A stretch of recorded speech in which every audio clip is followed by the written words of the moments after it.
Hello friends, welcome back to our channel. So ఈరోజు ముల్లం గడ్డలు ఈజీగా కుక్కర్లో ఎలా చేసుకోవాలో చూపించబోతున్నాను. సో దానికోసం ముందుగా కుక్కర్ అయితే పెట్టేసుకున్నాను. ఇప్పుడు ఇందులో ఒక 2 టేబుల్ స్పూన్ల వరకు ఆయిల్ యాడ్ చేసుకోవాలి.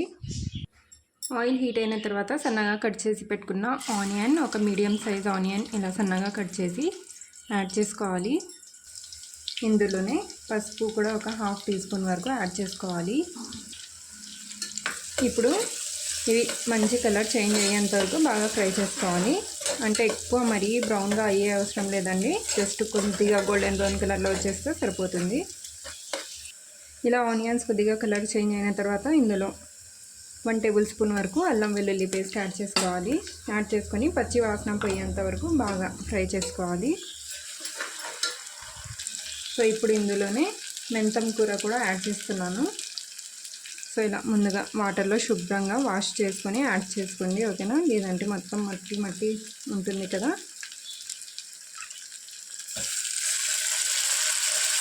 సో ఒక 1/2 కప్పు ఉంటుందండి. మెంతం కూర పూర్తిగా ఆప్షనల్ అండి, మీకు ఇష్టం లేకపోతే స్కిప్ చేసేయచ్చు. ఓన్లీ ముల్లం గడ్డలే ఫ్రై చేసుకోవచ్చు. ఇప్పుడు ఇందులోనే సన్నగా కట్ చేసి పెట్టుకున్న 4 టమాటాలు తీసుకున్నాను నేను ఇక్కడ. సో చిన్న టమాటాలు అవి 4 తీసుకున్నాను.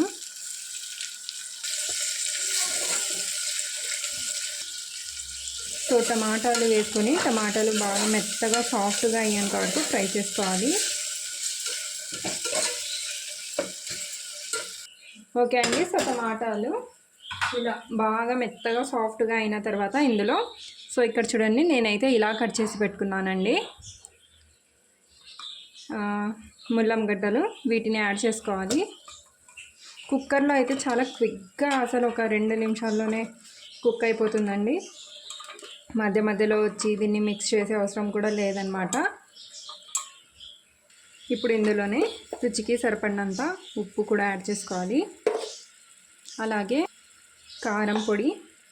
సో కారం పొడి మీ ఇష్టం అండి, మీరు ఎంత స్పైసీగా తింటే దాని అకార్డింగ్ యాడ్ చేసుకోవచ్చు. నేనైతే ఇక్కడ 1 టీ స్పూన్ యాడ్ చేశాను. కొద్దిగా అంటే ఒక 1/2 టీ స్పూన్ వరకు గరం మసాలా, అలాగే ఎండు కొబ్బరి పొడి. సో ఒక 2 టీ స్పూన్ల వరకు ఎండు కొబ్బరి పొడి అంతే అండి. ఇంకా వేసుకొని దీన్ని బాగా మిక్స్ చేసుకోవాలి. ఒకసారి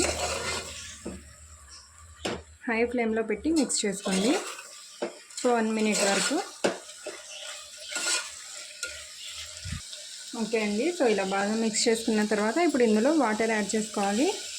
సో వాటర్ మరీ ఎక్కువగా అవసరం లేదండి, జస్ట్ ఒక 1/2 కప్పు వరకు వాటర్ యాడ్ చేశాను. ఇప్పుడు మళ్ళీ ఒకసారి బాగా మిక్స్ చేసుకొని లిడ్ పెట్టేయాలి. ఓకే అండి. సో 3 విజిల్స్ పెట్టాను అనమాట. 3 విజిల్స్ తర్వాత చూపిస్తున్నాను. సో చూసారా, చాలా సాఫ్ట్గా అలాగే చాలా పర్ఫెక్ట్గా అండ్ క్విక్ అయిపోయింది కదా రెసిపీ అయితే.